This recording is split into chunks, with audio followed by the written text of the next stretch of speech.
তাদের দ্বারা সম্ভব হয়নি। আমরা ছাত্ররা দেখিয়েছি বুলেট খাওয়ার পরও কিভাবে আন্দোলনে নামতে হয়,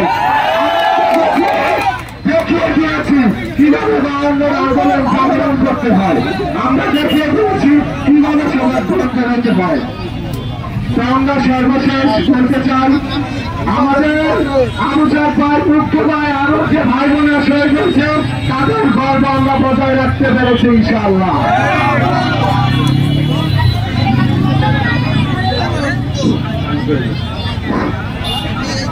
মোহাম্মদের হাসান মোনাদি হাসান নামে একটি 6 বছরের একটি ছেলেকে পাওয়া যাচ্ছে না। তুমি যেখানে থাকো না কেন মোনাদি, তোমার আম্মু ওই মাইকের এখানে দাঁড়ানো আছে, তোমাকে খুঁজছে, তুমি অবশ্যই এখানে চলে আসো। তুমি যেখানে থাকো না কেন তোমার আম্মুর কাছে চলে এসো, তোমার আম্মু খুঁজছে, ভদ্রাসের কাছে চলে এসো।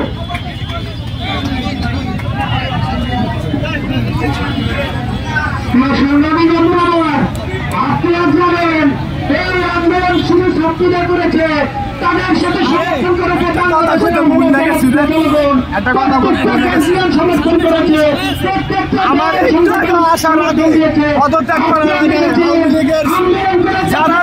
ছাত্রলীগের চাইতে বড় ক্ষমতা রাখতে চায় ও আমার কয় কি তুই চল কি তুই বাংলাদেশের আন্দোলনের নামে সে তোর মায়ের তুই টিকিট দিয়া আমার বাড়ির পাশে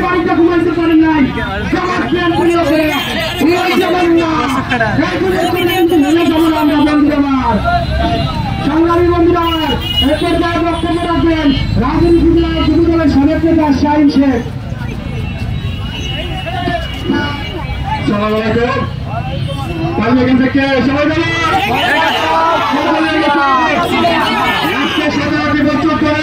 বাংলার মানুষ নির্যাতন জুলুমের শিকার হয়েছে,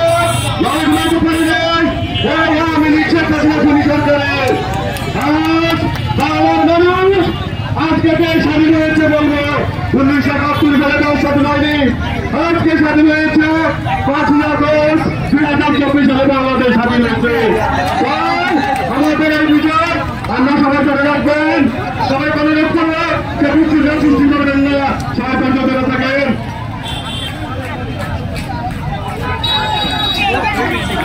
ধন্যবাদ জানাই এই মাত্র আমাদের ছাত্র সমাজের কিছু ভাইরা এই আনন্দ মিছিল নিয়ে আমাদের এই মাঝে উপস্থিত হয়েছেন, তাদেরকে স্বাগতম জানাই।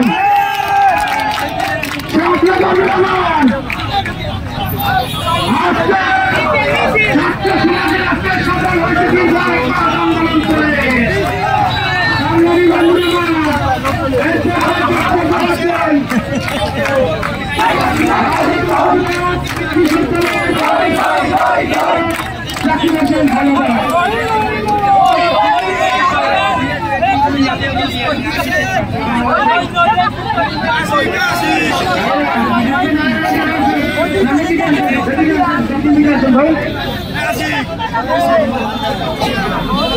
ভাই